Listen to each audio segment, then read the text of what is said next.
She sat next to him every morning for 142 days. Same train. Same time. Same seat. She never knew. He was writing a love story. About her. And on the 143rd day, she didn't show up. This isn't a story about love at first sight. It's about quiet love. The kind that grows in silence. The kind that waits.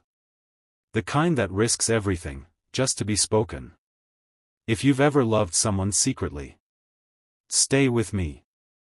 Every weekday at exactly 7:18 a.m., Daniel boarded the downtown train. He was predictable.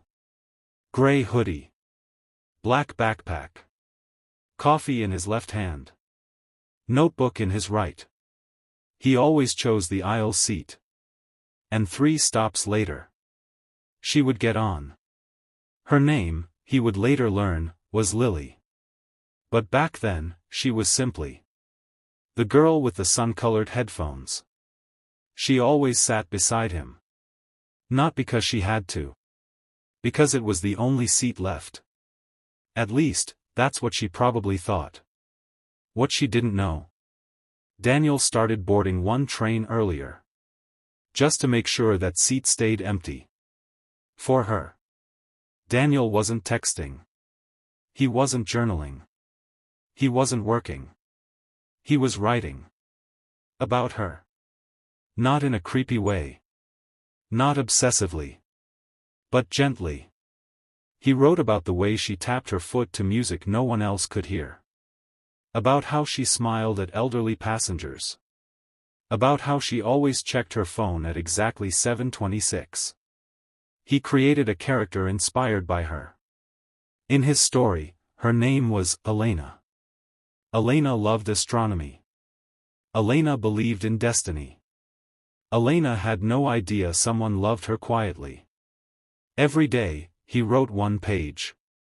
And every day, he never said a word. Day 39. The train jolted suddenly. Her phone slipped from her hand. Daniel caught it. Their eyes met for the first time. "Thank you," she said. Her voice was softer than he imagined. "No problem," he replied. 3 seconds. That's how long it lasted. 3 seconds that replayed in his mind for hours.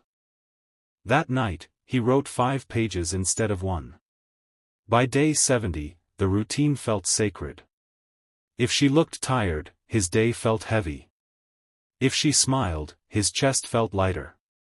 Once, she laughed at something on her phone. He didn't know what it was. But he smiled anyway. Because her happiness felt contagious. Love doesn't always arrive loudly. Sometimes it sits quietly beside you. Breathing. Existing. Waiting. Day 101. It was pouring rain. The train was crowded. She entered, drenched, frustrated. There were no seats left. Except the one beside him. She hesitated. Then sat down. Water dripped from her jacket. Without thinking, Daniel handed her a napkin from his bag. She looked surprised.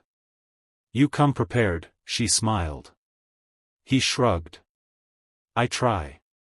That was the second conversation. 5 words. But progress. That night, he wrote something new. He wrote an ending. In his story, Elena finally notices the quiet boy beside her. In the story, she chooses him. But real life is harder than fiction. On day 142, Daniel made a decision. He was done being silent. He printed the manuscript. 142 pages. 1 for each day she sat beside him. On the last page, he wrote, "If you're reading this, it means I finally found the courage to say hello." His plan was simple. Hand her the story. Get off at her stop. Let fate decide the rest. The train arrived. 7:18 a.m. He sat down. Heart racing. 3 stops passed. The doors opened. But she didn't walk in. He checked the time. 7:23. Maybe she was late. Next stop. Still nothing. The train continued without her. Day 143. She didn't come. Day 144. Nothing. Day 145. Still empty.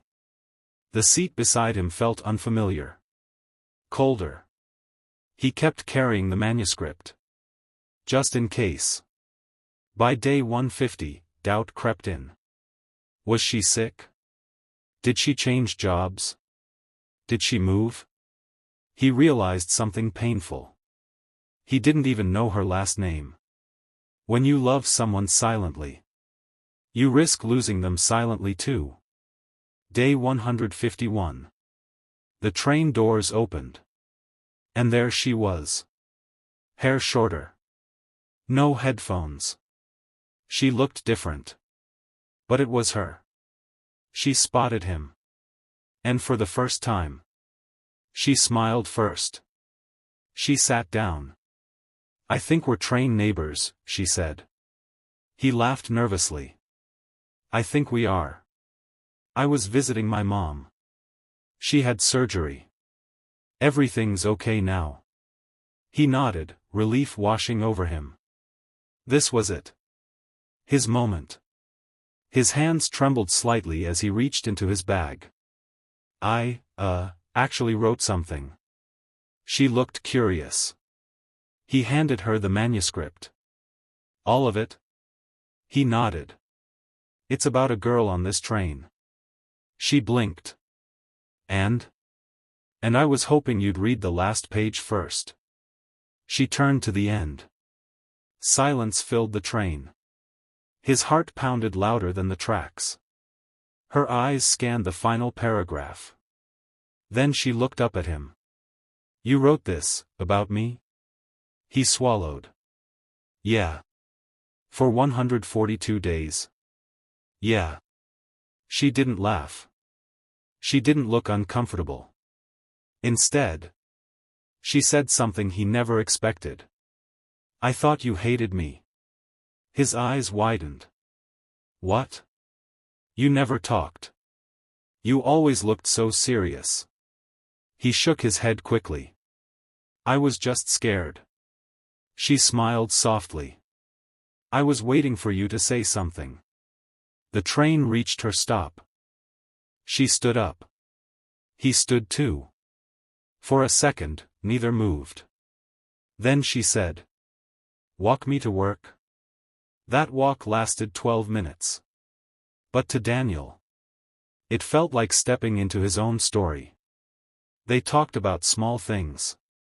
Music. Coffee. Rain. Her mom. And before she entered her office building, she turned to him. I'm keeping this, she said, holding the manuscript. But I think we should write the next chapter together. And just like that, the quiet love that waited 142 days finally spoke. Sometimes love isn't dramatic.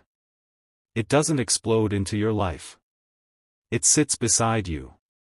Every morning. Waiting for courage.